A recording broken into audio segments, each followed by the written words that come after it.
So the Texans will have the first opportunity here in the overtime session as we are back underway. Here's Tank Dell to return it from his end zone. And ultimately cannot get this out to the 25-yard line as he's dropped it to 23. And now out comes Houston. Well, CD certainly doesn't get any more exciting than this. Overtime in the postseason. Of course, keep in mind things are different than the old way it was. In the playoffs now, both teams guaranteed a possession, so a touchdown here, if they get one, the ball game will not be over. And partners, we both know many people have called for this change before, and they finally got it. After the Buffalo-Kansas City Classic in the 2022 playoffs, Patrick Mahomes and KC, they score first. Game over. Josh Allen and Bills never touched the football, and people hated that. Now if the game reaches OT, every playoff team has a chance to fight to extend their season. So the plan has got to be, if you win the toss and you take the ball, reach the end zone and score, and put as much pressure on your opponent as possible to try and win a game in OT in the playoffs. A nice start for them here to overtime, and maybe the plan here is don't do anything too crazy. Don't try for some big play, Charles. Just move the chains, put the pressure on the defense. Well, these early first downs are certainly nice confidence builders as they begin overtime, because even though you've just played 4 quarters, the feeling's entirely different when you take the field in OT, because you just want to settle in, as you suggested, keep the ball moving, and rely on your opponent to make that first big mistake. This is a big spot for a rookie QB, and overtime's kind of where you earn your stripes, isn't it? It really is, and we've talked with enough coaches and players about how these youngsters are getting into the game and playing this at such a high level so early. But overtime, that's an entirely different animal, and he's handling it well. Yeah, starting to put together a nice drive. A good opening drive so far here in overtime, looking to put the pressure on with a touchdown. It's 1st and 10. Back to throw. Here's Stroud. He'll complete this one to Collins. And past the 35, he'll be dropped a yard or two shy of the 30. Another nice gain. That's now 30 yards between those last 2 plays. Well, good start for him under center here in overtime. Now 3 of 3. And this is where you have to know who you have playing quarterback. You've got a confident thrower right now, someone who's taking care of the ball, but not being timid as well, and is moving the team downfield. That opens up your playbook and allows you to dial up some big shots if you want them. Now a dump off here complete. And he'll get this one down to about the 20-yard line. 11 more on that one and another first down. Things now, Charles, looking pretty good here. A great opportunity to try to cash in for 6 on the opening possession of overtime. And what I'm liking, Brandon, is what I see down on the sidelines. I see a defense huddled up and ready to go, already preparing for their opportunity to go on the field and close out this game. Open man is Jordan, the tight end.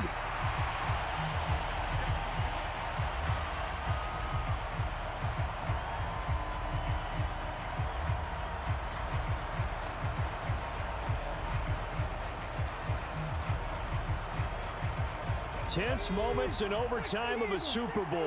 Remember, a touchdown doesn't yet clinch it as they come up on 2nd down.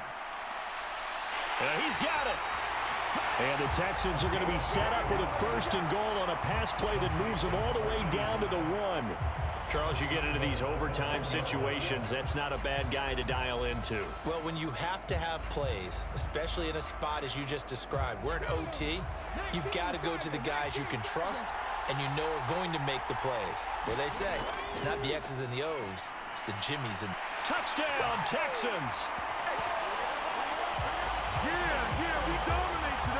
And Charles, that touchdown alone doesn't win him the game anymore with the rule changes in overtime in the postseason, but they still went down, scored, got the job done, and now they put it in the hands of their defense. And with the other side now guaranteed an overtime possession, getting that score was vital. The pressure's now on their opponent, and their defense, they have to play off the momentum the offense generated. One stop, and they end this game.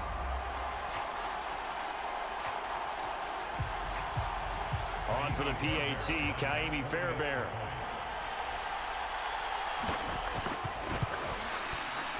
And they will take a 7-point lead now.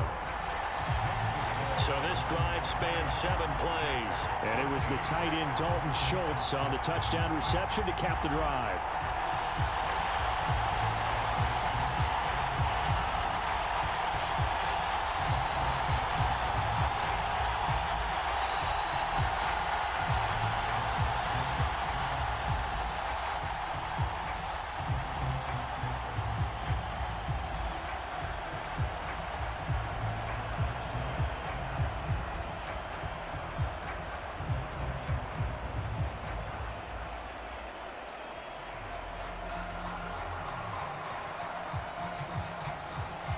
So after the touchdown, here's Fairbairn now to kick it away. To return, here's Agnew. And a nice return sets him up pretty good here right at the 30-yard line. And out now comes Jacksonville as they get ready to go. Well, CD, in the regular season, they would already be celebrating. Not so simple here in the playoffs. Now they also need to make a defensive stand if they want to pick up the victory. Yeah, and I'm sure the team would be in favor of just taking the win right now, but in a small way, those defenders are also kind of happy for the rule change because now, on the big stage of postseason, they're the ones who can come out here and lock down the victory. First throw of overtime for Trevor Lawrence. He'll drop that underneath to ETN. It'll go down as a gain of 6, and it'll be second down. Just about every quarterback is trained to really look downfield first before you come back and make a nice, safe throw. And in this case, that's exactly what he did. Found his running back, let him create some space, and it turned out to be a nice play for the offense. Now Lawrence. Under pressure, and the Texans able to get in there for the sack. That was Will Anderson getting home and finishing the play. So their offense got the touchdown. They needed this defensive stand, and after that play, Charles, they are on the verge of getting that stand and winning this football game. Yeah, it's a whole different ball game now in the playoffs, isn't it? Because now everyone understands with the new rules, your job's not done anymore if you scored that initial touchdown. You've still got to come out and play some defense, and boy, did they ever on that play. Now if they stand tall here on 3rd and long, they'll be one snap away from a postseason victory. Nervous time now, moving the chains, an absolute must. Here's 3rd down. And that's going to be incomplete. Well, here we go. Now it's gut check time. They need to convert here to keep the series and their season alive. And obviously, this is their biggest snap of the season. And across the line of scrimmage, how about that defense? They feel exactly the same way, and they know they're one stop from celebrating a win themselves. They're going on 4th down. Lawrence, he's going to loft one deep left side here. A fight for it, and this is caught. It's caught indeed.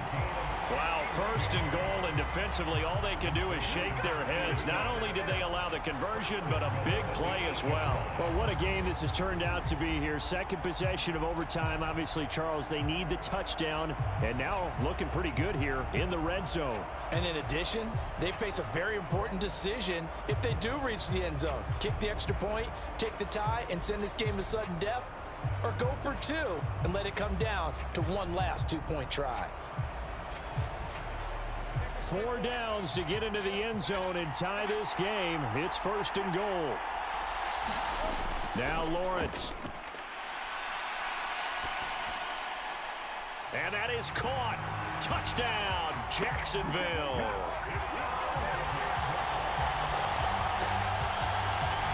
He was on point throwing the ball right there. He had the big play to get him down close, and then he delivers a touchdown pass on 1st and goal.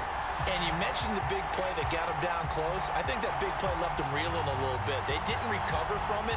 And you know, they always talk about having to have a short memory on defense after a big play against you. Looks like that memory was a little too long there.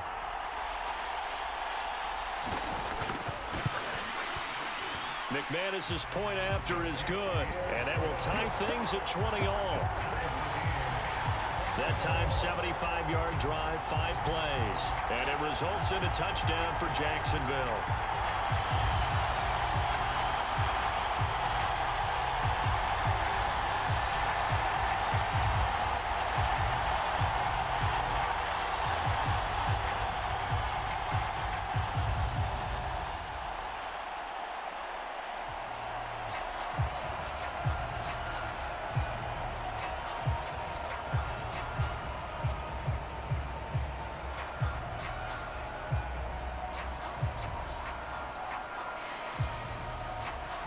So we're right back where we started, all even as the kick's away.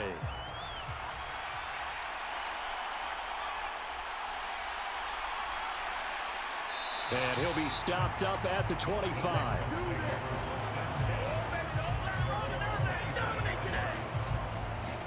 Out comes the Houston offense as they get set to take over here. This drive here beginning probably with a pair of motivated groups. Remember, the offense scored a touchdown on their last time out. Looking to repeat that in Charles's defense. They were very frustrated after giving up 6 the last time on the field. And frankly, it's just a battle of wills in a lot of ways because you know they're both motivated. They both game plan for this drive, and they both have specific outcomes in mind. To me, it just comes down to who can execute better and which side can step up and assert its will over the other.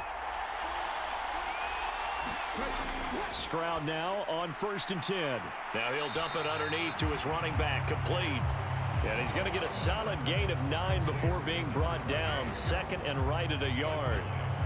And we see another pitch and catch there to the running back. This position just continues to evolve. They become just as critical to the passing attack as a lot of receivers, tight ends, because their ability to make people miss in the open field can really generate big plays for an offense. Meanwhile, Stroud's throw complete into the hands of Schultz here. 6 yards the pickup, and that's a 1st down. A little dinking and dunking that they're doing. At some point, is it appropriate to maybe take a shot? It is if you feel good about it. But otherwise, you do what a coach told me a long time ago. Take what they give you, but make them tackle. In other words, get it to one of your guys in space. If he makes someone miss, that could turn into the big play you're looking for. And this play will be blown up. He'll lose yardage back at the 38.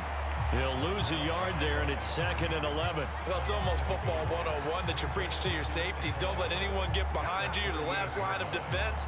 But he didn't let the play come to him. He went to the play. How about that read and recognition and finishing off that one behind the line of scrimmage?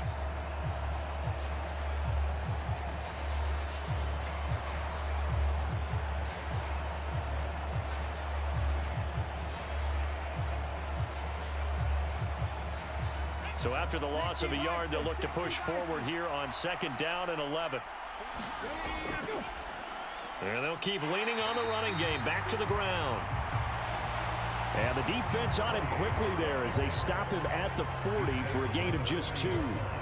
What an advantage having an elite guy in the middle of the defensive line, because not only does he take up the space and let the linebackers run free, but he can also make plays himself, as we just saw there. Here's 3rd and 9. Stroud looking to throw. That's complete to Hutchinson. And he's going to come up a few yards short. Brought down at the 45.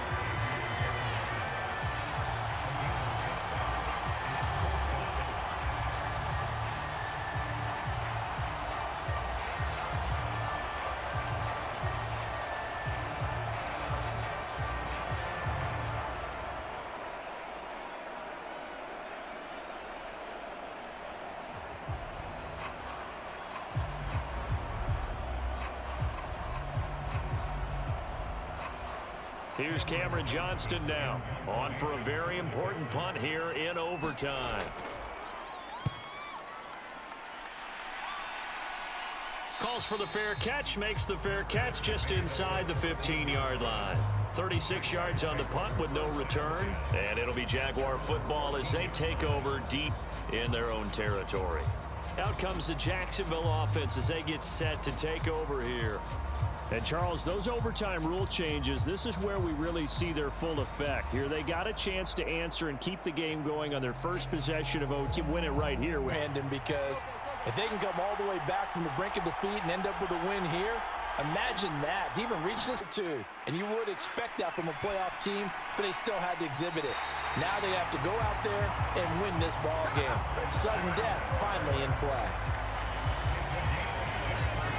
Backed up deep in their own territory, they were in search of a cushion, and the cushion was found. And you have to think total game, even in overtime. As a head coach, field position still counts in this spot. So they had to get out from the shadow of their own goal line, get themselves some breathing room. Obviously, that helps them on offense, but it may help their defense, too. Might be necessary here in OT. Both teams with touchdowns already, so just a field goal wins it now. Here's 1st and 10. Here's Lawrence to throw. He'll drop this one off with ETN. And that'll be good for 8 yards to the 45.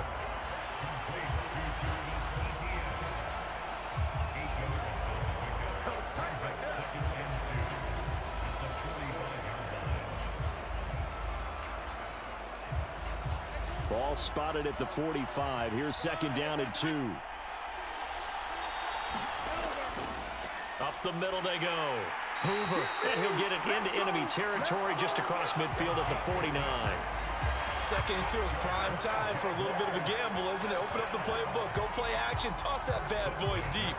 But in this situation, go ahead and give it to your back. Let him pick up a first down. Keep the sticks moving. Now a timeout called for by the offense. They'll be down to just one remaining as we step aside here in overtime.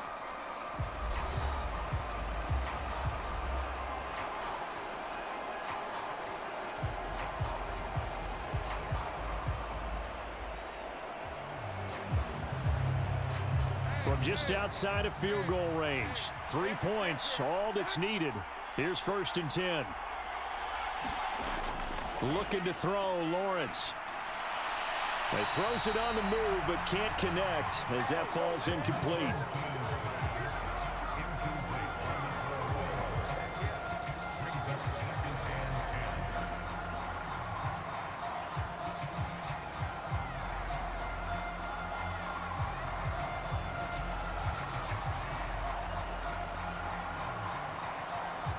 Second and 10.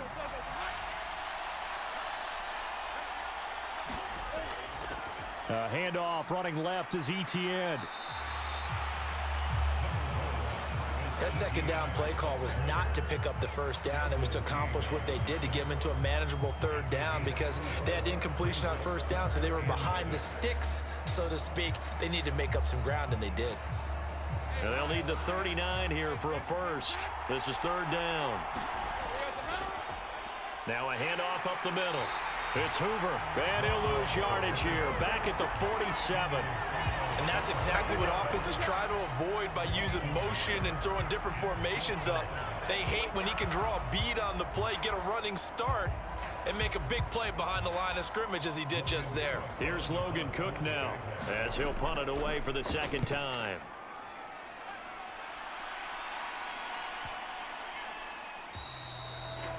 And this is going to hit the goal line and continue on into the end zone for a touchback.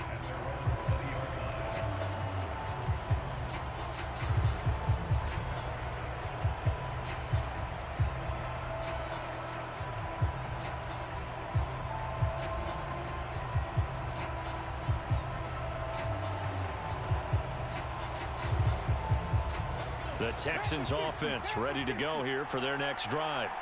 Over on the sideline, hoping to hit that reset button between possessions. Last time out, they had to punt it away. This time, hoping to finish this thing off in the end zone. And that's caught inside the 35. And he's into the end zone. Move over, James White. You've got a new rival for best finish to a Super Bowl ever. And the Lone Star State has a new champion. It's the Houston Texans, kings of the Super Bowl. And to the Super Bowl champions, they etch their name forever in NFL immortality. That's pretty phenomenal right there. It actually gave me chills just to hear you say that because immortality forever and ever. When you look in the record books, you'll see this team, you'll see their picture, that your name will be a part of it. That's got to be an incredible feeling because it's been a long journey to get there, and now they get a chance to enjoy it.